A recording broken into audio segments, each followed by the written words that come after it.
अभी तो आपको पाने का सिर्फ ख्वाब ही देखा था।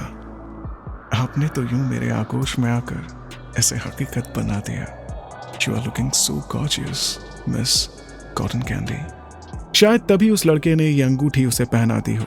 ये सब याद आते ही उसने हड़बड़ाहट से अपनी नजरें हॉल में चारों तरफ इधर से उधर घुमानी शुरू कर दी, मगर उसे वो शख्स पार्टी में कहीं भी नजर नहीं आया। आता भी तो कैसे, आहान तो पार्टी से कब का चला गया था।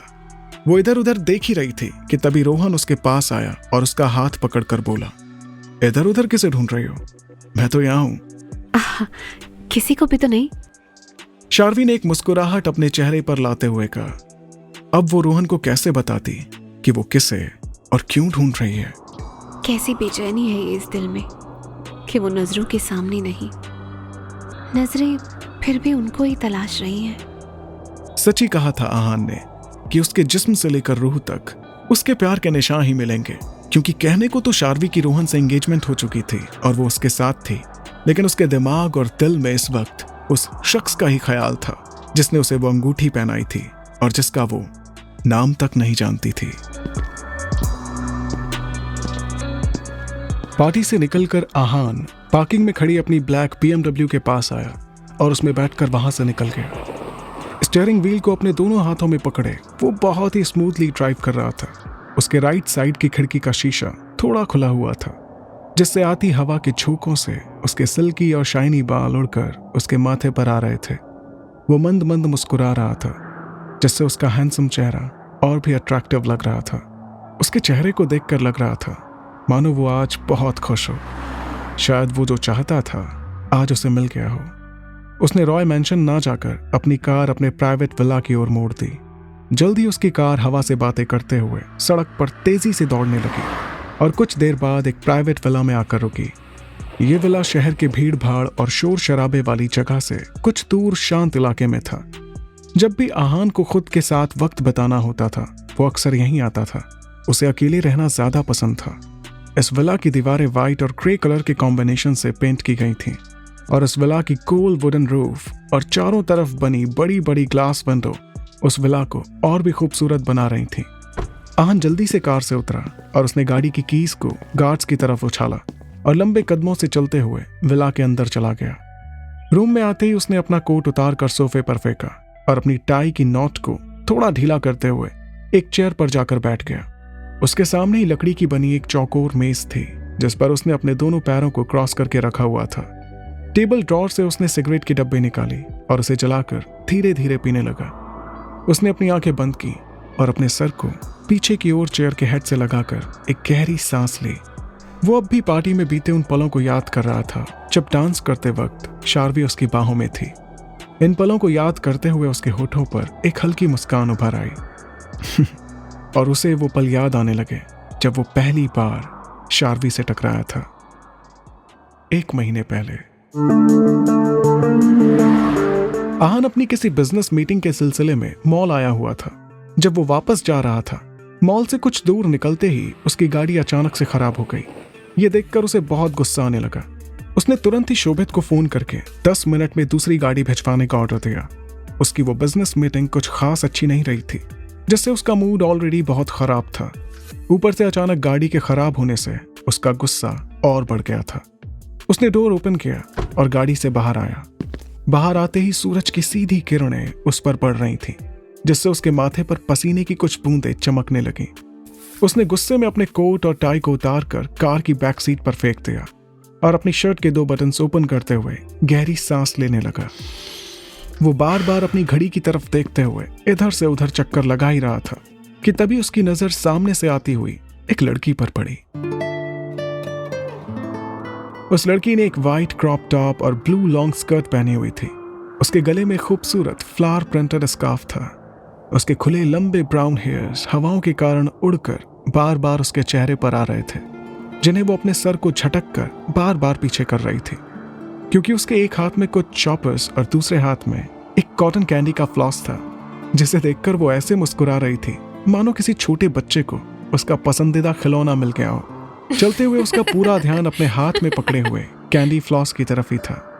इधर आहान भी उसे देखने में इतना खोया हुआ था कि उसे ये पता ही नहीं चला कि कब वो लड़की उसके करीब आ गई, जबकि इधर शार्वी का पूरा ध्यान कैंडी फ्लॉस की तरफ होने के चलते वो चलते चलते उससे टकरा गई। ओह आई एम सॉरी। टकराते ही वो लड़की उसके सीने से जा लगी। क्योंकि आहान की शर्ट के कॉलर के 2 बटन ओपन थे, तो उस लड़की के लिप्स एक्सीडेंटली आहान के कॉलर बोन से जा टकराए। इससे पहले कि आहान कुछ रिएक्ट कर पाता कि तभी वो लड़की सॉरी बोलते हुए उससे अलग होकर थोड़ी दूर खड़ी हो गई और हड़बड़ाहट में अपने हाथ में पकड़ी कैंडी फ्लॉस की तरफ देखने लगी। इधर शार्वी के लिप्स के एहसास को महसूस करते हुए आहान के दिल की धड़कन तेजी से बढ़ने लगी। ये बेवकूफ लड़की, इसे अभी भी अपने कैंडी फ्लॉस की पड़ी है। इसे ये नहीं पता कि अभी अभी जो हरकत हुई है उससे मेरा दिल कितना बेचैन हो गया है, और इससे कोई फर्क ही नहीं पड़ा।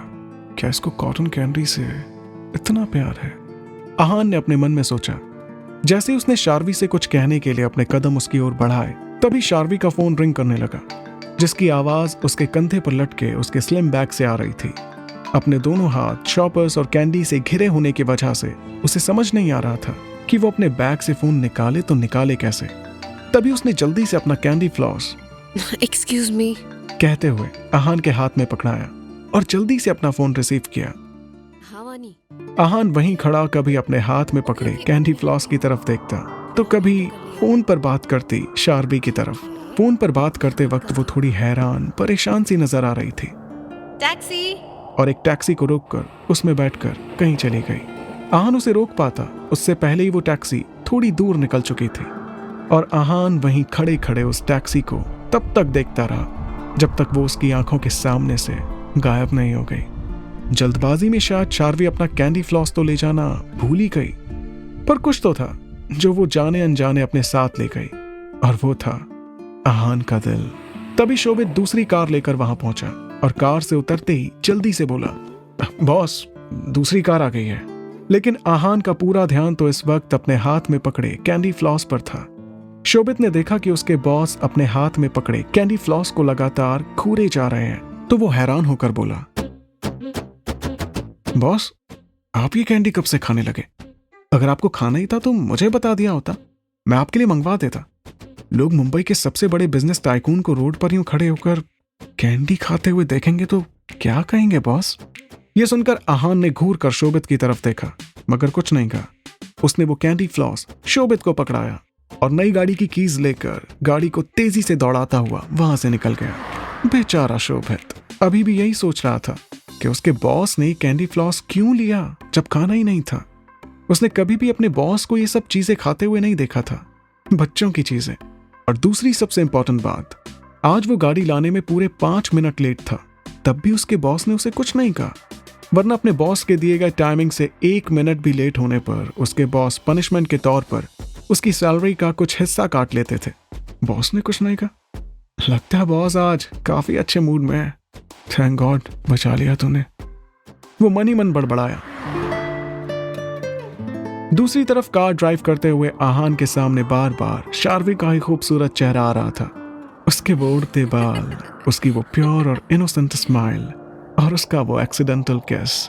उसे अपने कॉलर बोन पर अभी भी शार्वी के होठों का टच महसूस हो रहा था, जिसे महसूस करते ही आहान का दिल जोरों से धड़कने लगता था और उसके होठों पर एक मुस्कान आ जाती थी। वो वहां से सीधा अपने विला पहुंचा ही था कि तभी उसका फोन बजा। ये कॉल उसके असिस्टेंट शोभित का था, जिसने उसे ये याद दिलाने के लिए कॉल किया था कि आज शाम 4 बजे उसकी फ्लाइट है। उसे अपने बिजनेस ट्रिप पर लगभग 1 हफ्ते के लिए ऑस्ट्रेलिया जाना था। कॉल कट करते ही उसे फिर से शार्वी का खूबसूरत चेहरा याद आने लगा। वो उस लड़की के बारे में जानना चाहता था। आखिर वो कौन है, उसका नाम क्या है, जो उसका खूबसूरत चेहरा उसके जहन से निकल ही नहीं रहा और बार बार उसे बेचैन कर रहा है। वो उसका नाम नहीं जानता था, इसलिए होठों ही होठों में धीरे से बड़बड़ाया, अब तो लगता है तुमसे फिर से मुलाकात करनी ही होगी।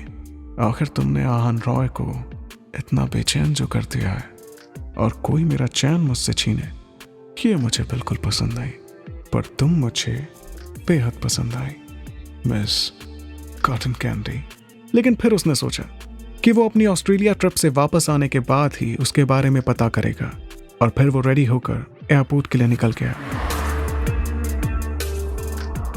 यही सब सोचते हुए आहान अपनी यादों से बाहर आया उसने अपनी आंखें खोली और अपनी सिगरेट की एशेस को टेबल में रखी एश ट्रे में फ्लिप किया और उसके बाद एक बार फिर से सिगरेट को अपने पतले होठों के बीच दबाते हुए अपनी और शार्वी की दूसरी मुलाकात में खो गया, जब उसने पहली बार शार्वी के रेड और सॉफ्ट लिप्स को चूमा था।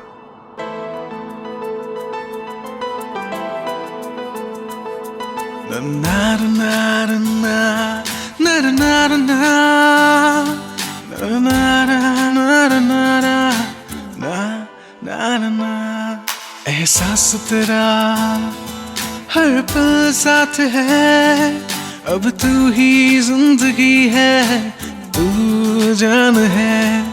एहसास तेरा हर पल साथ है, अब तू ही जिंदगी है, तू जान है। तो क्या होगा आगे आहान और सार्वी की इस प्रेम कहानी में, जानने के लिए सुनते रहिए तू जान है।